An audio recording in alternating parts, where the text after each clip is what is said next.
خطاب کر رہے ہیں۔ جیسا کہ وزیر صحت سارہ افضل تارڑ صاحبہ نے آپ کو بتایا ہے، یہ پورے ملک میں پروگرام پھیل رہا ہے۔ آج یہاں 2.5 لاکھ خاندان وہ میار خان میں، اور یہ ان محروم اور غریب لوگوں کے لیے ہے جو اپنا علاج معالجہ خود نہیں کروا سکتے، اتنی سکت نہیں ہے، اتنی طاقت نہیں، اتنے وسائل نہیں ہیں کہ وہ اپنا یا اپنے ماں باپ کا یا بال بچوں کا علاج معالجہ کرا سکیں۔ اس کے لیے ان کو کئی دفعہ بلکہ اکثر اوقات قرض لینا پڑتا ہے۔ قرض لیتے ہیں، پھر وہ قرض ادا کرنے کی سکت نہیں ہوتی، لیکن اپنے بال بچوں کی، ماں باپ کی جان بچانا بھی وہ اپنا فرض سمجھتے ہیں، اور اس کے بعد قرض ادا کرنے کی ان کے پاس طاقت نہیں ہوتی۔ کئی اپنا مکان بیچ دیتے ہیں، اپنی جائیداد بیچ دیتے ہیں، لیکن علاج کے لیے پیسے نہیں ان کو میسر ہوتے۔ تو یہ بہت بڑا ایک مسئلہ ہے پاکستان کے اندر، خاص طور پہ غریب لوگوں کے اندر، اور اس کا ادراک، اس کا احساس الحمدللہ ہمیں بڑی مدت سے ہے۔ پچھلے دور میں جب میں وزیر اعظم تھا تو ہم نے گردوں کے علاج کے لیے ایک اسپیشل مہم چلائی تھی، اور پھر ڈائلیسس کے لیے ہم نے پورا پروگرام بنایا تھا، پورے ملک میں اس کو پھیلایا تھا۔ کاش کہ یہ چیزیں جو ہیں، یہ جو پروگرام ہوتے ہیں، یہ جاری رکھی جا سکیں۔ جیسے میں گیا، یہ پروگرام بھی دھرم برم ہو گیا، ختم ہو گیا، اور پھر کسی نے کوئی پرواہ نہیں کی۔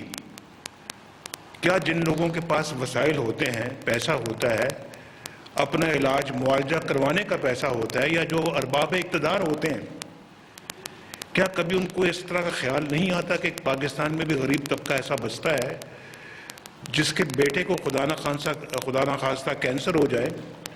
کہاں سے لائے گا پیسہ وہ اپنے بیٹے کے علاج کے لیے؟ اور کینسر کے بھی ایسے آج کل وہ کئی امراض ہیں جو ٹھیک ہو جاتے ہیں، اس میں پیسہ خرچ ہوتا ہے، کوئی شک نہیں ہے، لیکن ٹھیک بھی ہو جاتے ہیں۔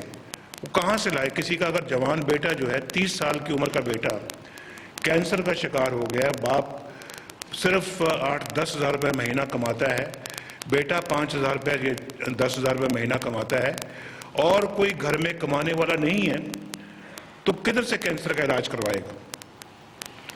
میرے خیال ہے ارباب اقتدار کو اور اس سوسائٹی میں جو رہنے والے جن کے پاس اللہ تعالیٰ نے وسائل بخشے ہیں، ان کا فرض بنتا ہے کہ وہ اس طرف ضرور دیکھیں، غور کریں کہ اللہ تعالیٰ کی اس مخلوق کی خدمت کے لیے کیا کیا جائے، اس کو اس طرح کی مصیبت سے نکالنے کے لیے کیا بندوبست کیا جائے، کیا اہتمام کیا جائے۔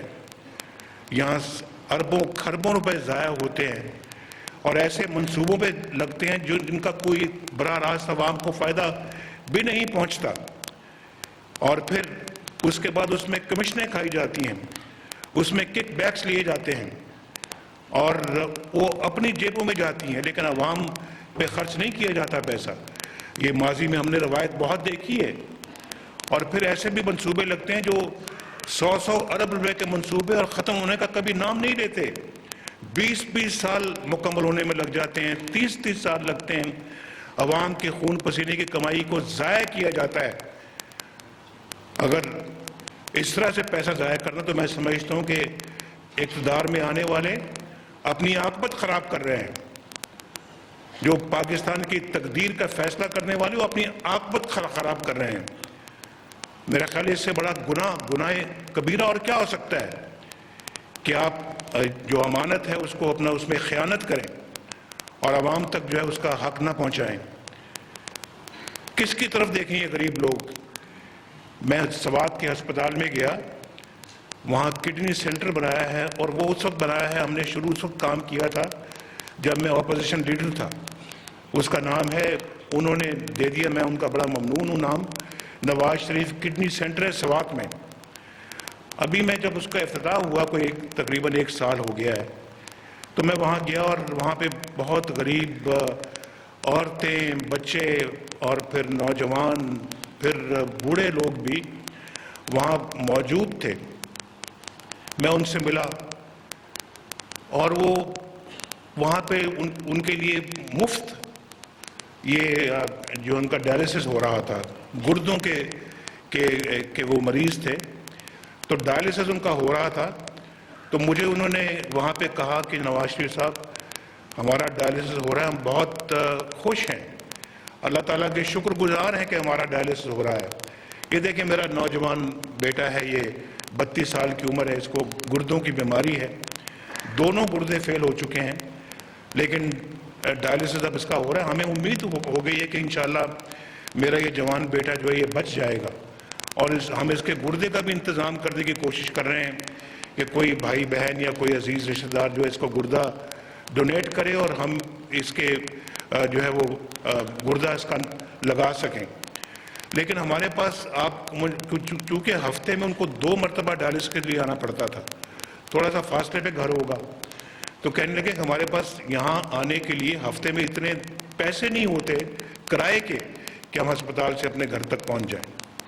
علاج تو دور کی بات ہے. اس سوسائٹی میں پاکستان میں ایسے لوگ بستے ہیں اور ان کا خیال نہ کرنا میں سمجھتا ہوں کہ بہت بڑی زیادتی اور ظلم ہے. ہمیں ضرور ان کی طرف توجہ دینی چاہیے، اور یہی جذبہ مجھے اس طرف لے کے آیا، اور اسی نے مجھے فورس کیا، مجبور کیا کہ میں اس کام کے لیے چاہے جتنا بھی پیسہ لگتا ہے اس کو لگاؤں، لیکن غریب لوگوں کے لیے جو وہ. اور یہ میرا خیال ہے کہ پاکستان میں جو بھی حکمران آتے ہیں، آئندہ اور بھی آئیں گے، آتے ہیں چلے جاتے ہیں، کسی نے سدا تو اس جگہ پہ رہنا نہیں ہے. سب کو اس بات کا خیال کرنا چاہیے، سب کو کرنا چاہیے. اور پاکستان میں ویسے بھی اپنا ایسی بیماریاں ہیں جو ترقی یافتہ ملکوں میں شاید کم ہیں. یہاں پہ اپنا ابھی سائرہ افضل تارڑ صاحبہ نے بتایا کہ کون کون سی ایسی بیماریاں ہیں، اور اس کے لیے میں نے خاص طور پہ اہتمام کیا. اس کے لیے میں سائرہ افضل تارڑ صاحب کا بھی بڑا مشکور اور ممنون ہوں، اور مریم نواز کا بھی بہت میں مشکور اور ممنون ہوں کہ انہوں نے اس پروگرام کے شروع ہونے سے مہینوں پہلے، بلکہ 1.5 سال پہلے سے اس کے لیے کام کیا انہوں نے، اور کہ کس طرح سے اس پروگرام کو ہم کامیاب بنا سکتے ہیں اور کامیابی سے چلا سکتے ہیں. تو اس کے لیے اور پھر میں جو ہے وہ اسحاق ڈار صاحب کا بھی بڑا ممنون ہوں جنہوں نے اس کے لیے رقم ادا کی. اور میں یہ سمجھتا ہوں کہ اس کے لیے پاکستان کا اگر آدھا بجٹ بھی خرچ کرنا پڑتا ہے کرنا چاہیے، لیکن غریبوں کو اس مصیبت سے ضرور نجات دلانی چاہیے. اس کو اب کامیابی سے ہمکنار کرنے کے لیے بہت سارے لوگ کام کر رہے ہیں، اور جس میں آج یہاں پہ ہمارے ساتھ بھی لوگ آئے ہیں. اور میں یہ سمجھتا ہوں کہ ان کو ہم نے یہ ٹاسک اسائن کیا، یہ ڈیوٹی دی ہے ان کو کہ آپ اس کو بہت قریب سے مانیٹر کریں، اس کو دیکھیں کہ یہ پروگرام صحیح خطوط پہ چل رہا ہے. جو لوگ علاج معالجے کے لیے ہسپتالوں میں جاتے ہیں ان کا علاج صحیح ہو رہا ہے، اطمینان بخش طریقے سے ہو رہا ہے، کیا مریض مطمئن ہے اپنے علاج سے. اور جب وہ اپنا گھر جاتا ہے تو گھر بھی پوچھے ان سے 10 دن کے بعد، 15 دن کے بعد، مہینے کے بعد کہ آپ کی طبیعت کیسی ہے، ٹھیک ہیں اب آپ. اور اس میں ہم نے کہا ہے کہ جو تقریباً ہر قسم کی بیماری کو ہم نے اس میں شامل کر لیا ہے اس پروگرام میں، جس کا ذکر ابھی سائرہ افضل تارڑ نے آپ کے سامنے بتایا ہے. دل کے امراض بھی اس میں شامل ہیں. دل کے مریض یعنی کہ وہ بھی اس میں علاج کروا سکتے ہیں، چاہے ان کا اینجیوپلاسٹی کا اگر ان کو ضرورت ہے تو وہ بھی اس کو کیا جائے گا. اگر ہارٹ سرجری بائی پاس کی ضرورت ہے وہ بھی کی جائے گی، اور اس کے بیماری کے جو ہے وہ اس کو جاننے کے لیے کہ کیا بیماری اینجیوگرافی کرنی پڑتی وہ بھی کی جائے گی. اس میں ہیپاٹائٹس اے، بی اور سی سب شامل ہیں، جس کو ہم یرقان کہتے ہیں، جگر کی بیماری کہتے ہیں، وہ بھی شامل ہے. اس میں کینسر بھی شامل ہے، اور اس میں ڈائبٹیز جس کو ہم کہتے ہیں کہ شوگر آتی ہے فلاں کو، وہ بھی شامل ہے اور اس کا علاج بھی شامل ہے، اور اس میں جو خدا نخواستہ کوئی جل جائے شخص تو وہ بھی شامل ہے، زچہ بچہ کے امراض بھی شامل ہیں، اور اس میں اپنا 3 لاکھ روپے تک جو ہے وہ حکومت علاج معالجے کے لیے ادا کرے گی۔ لیکن اگر کسی کی بیماری ایسی ہے کہ پیسہ اس پہ 3 لاکھ سے بھی زیادہ خرچ ہو رہا ہے، اور پھر جو مریض ہے وہ اس قابل نہیں ہے کہ اس کو گھر شفٹ کیا جائے، اور 3 لاکھ روپے خرچ ہو چکا ہے لیکن مزید خرچ کیا جانا ضروری ہے، اور اس کی بیماری بھی ابھی تک ٹھیک نہیں ہوئی، اس کے لیے بھی انتظام کر لیا گیا کہ وہ بھی انشاءاللہ بیت المال سے وہ رقم فراہم کی جائے گی۔ یہ پبلک اور پرائیویٹ ہسپتالوں میں یہ علاج ہوگا، اور اب غریب کو جو ہے وہ کوئی اپنی جیب سے پیسہ نہیں ادا کرنا پڑے گا۔ مجھے امید ہے انشاءاللہ کہ وہ بھی وقت آئے گا کہ اگر قیمتی سے قیمتی علاج بھی جو ہے بڑی سے بڑی رقم والا وہ بھی انشاءاللہ غریبوں کے لیے ادا کیا جائے گا، اور یہ بہت ضروری ہے۔ ان کی آنکھوں میں آنسو ہوتے ہیں، بیٹا سامنے ان کی آنکھوں کے سامنے مر رہا ہوتا ہے بیماری سے، جیب میں پیسہ نہیں ہوتا ہے، جائیداد بھی کئی دفعہ ان کی اپنی نہیں ہوتی، کوئی جائیداد نہیں ہوتی، کوئی گھر نہیں ہوتا، کوئی جھگی نہیں ہوتی، کوئی چھوٹی سی ہٹ نہیں ہوتی، کوئی اپنا کاروبار نہیں ہوتا، اور وہ بیچارے کوئی مزدوری کرتا ہے، کسی کو مزدوری نہیں ملتی، کوئی مزدوری کرتا ہے صبح سے رات تک 200-300 روپے روزانہ کماتا ہے۔ اب اس میں وہ اپنے بچوں کا پیٹ پالے گا یا کسی خدا نخواستہ اپنے گھر کے فرد کا علاج کروائے گا؟ یہ سب چیزیں بڑی سوچنے والی ہیں، اور حکمرانوں کے لیے خاص طور پہ سوچنے والی چیزیں ہیں۔ یہ سب سے پہلے آگے جا کے اسی چیز کا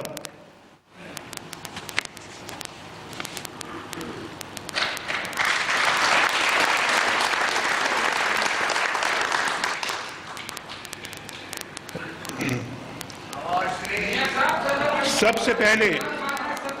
سے پہلے آگے جا کے کہ اسی چیز کا حساب دینا پڑے گا۔ تو میں آپ سے عرض کر رہا تھا کہ یہ انشاءاللہ اس کو میں خاص طور پہ پوری توجہ دوں گا اس کام کے اوپر انشاءاللہ، اور میں دے رہا ہوں اور آئندہ بھی میں انشاءاللہ اس پہ دوں گا، اور اس کے ساتھ ساتھ حکومت پاکستان اس کے ساتھ ساتھ 50 نئے ہسپتال بنا رہی ہے، 50 پورے ملک میں انشاءاللہ۔ اس کے لیے ہم نے انتظام کیا ہے، اور بہت جلدی ان ہسپتالوں کی اب تعمیر شروع ہونے والی ہے، اور یہ 50 نئے ہسپتال اکراس دی کنٹری پورے ملک میں بنائے جائیں گے، اور یہ میں سمجھتا ہوں کہ یہ انشاءاللہ ایک بڑا ان غریبوں کے لیے، خاص طور پہ جو بیمار لوگ ہیں، مظلوم ہیں، مشکلوں میں گرفتار ہیں، ان کے لیے انشاءاللہ یہ بہت جو ہے یہ ہسپتال جو ہے یہ کارآمد ثابت ہوں گے۔ اور ابھی تک جو مجھے معلوم ہے جو